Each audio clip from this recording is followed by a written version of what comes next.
High বন্ধুরা, আমি সুচরিতা। ভিডিওর শুরুতে সকলকে জানাই শুভ সকাল। কেমন আছো তোমরা সকলে? আশা করছি সকলেই দারুণ আছো। আমি তো খুব ভালোই আছি। আজ আমি তোমাদের সকলের সঙ্গে শেয়ার করছি শীতের ভীষণই জনপ্রিয় ফ্রাইড রাইসের রেসিপি। তো চলো ভিডিওটা শুরু থেকে শেষ অবধি দেখতে থাকো। উপকরণের মধ্যে নিয়েছি ফুলকপি, গাজর, ক্যাপসিকাম আর বিনস কুচি। এদিকে বাসমতি চাল আমি 1 ঘন্টা আগে ভিজিয়ে নিয়েছিলাম, সেটাকে সেদ্ধ করে জলটাকে ছড়িয়ে নিলাম। এদিকে আমি কড়াইতে পরিমাণ মতো রিফাইন্ড অয়েল অ্যাড করে দিয়েছি। রিফাইন্ড অয়েলের মধ্যে আমি আগে থেকে কেটে নেওয়া, ধুয়ে নেওয়া সমস্ত সবজিগুলোকে ভেজে নেব।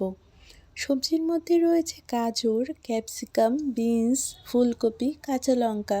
সমস্ত সবজিগুলোকে হালকা করে ভেজে নিতে হবে আজকের ফ্রাইড রাইসের জন্য।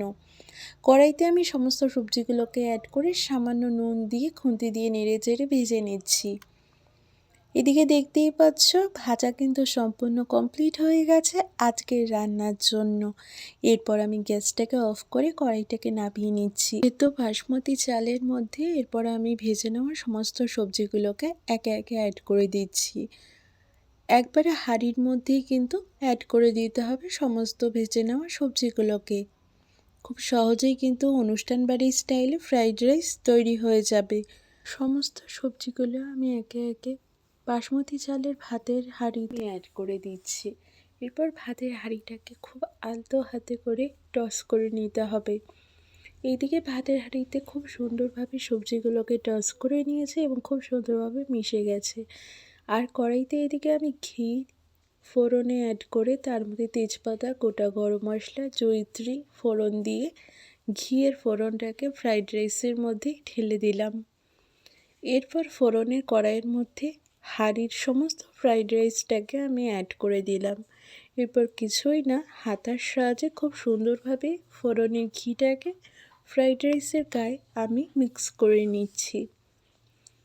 খুব আলতো হাতে কিন্তু মিক্সিংটা করতে হবে, যেহেতু বাসমতি চাল খুব সরু সরু এবং লম্বাটে, যাতে করে রাইসগুলো ভেঙে না যায়। খুব সুন্দরভাবে রাইসের মধ্যে ঘিটাকে আমি মিশিয়ে নিলাম। এরপর আমি ওপর থেকে টেস্ট অনুযায়ী চিনি গুঁড়ো অ্যাড করে দেব। তৈরি হয়ে গেল সম্পূর্ণ অনুষ্ঠান বাড়ির স্টাইলে ফ্রাইড রাইস। অবশ্যই জানিও রেসিপিটা কেমন লাগলো। এরপর ফ্রাইড রাইসের মধ্যে আমি চিনি গুঁড়ো অ্যাড করে দিচ্ছি টেস্টের জন্য। চিনি গুঁড়ো দিয়ে রান্নাটা আজ আমি শেষ করলাম এবং মিক্সিংটাও করে নিলাম। অবশ্যই জানিও কেমন লাগলো ভিডিওটা, কতটা ঝরঝরে এবং ফুরফুরে আমি রাইসটাকে তৈরি করেছি। আশা করছি তোমরা সকলেই দেখে বুঝতেই পারছো। যদি ভিডিওটা ভালো লেগে থাকে please do like, share and subscribe to my channel. খুব শীঘ্রই চলে আসবো আরও একটি ইউনিক ভিডিওর সাথে তোমাদের সকলের কাছে। অবশ্যই জানিও আজকের পরিবেশন পর্বটা কেমন লাগলো। পরিবেশন করছি আজকে ফ্রাইড রাইসের সাথে পনির কোপ্তা কারি।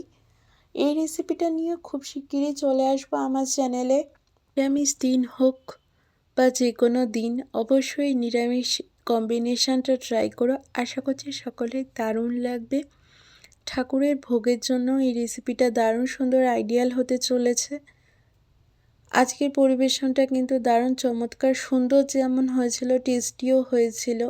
পনির কোফতাটা ভেতরের স্টাফিংটা কীরকম সেটাই তোমাদের সকলের সঙ্গে তুলে ধরলাম এবং একটা বাইট শেয়ার করে দিলাম। অবশ্যই জানিও কেমন লাগলো। ভেতরে কিন্তু পনির ভরপুর ছিল, অসম্ভব সুস্বাদু হয়েছিল পনিরের কোফতাটা। অবশ্যই তোমাদের সঙ্গে শেয়ার করব দ্বিতীয় রেসিপিতে পনির কোফতাটা। আজকের মতো এই পর্যন্তই, টাটা।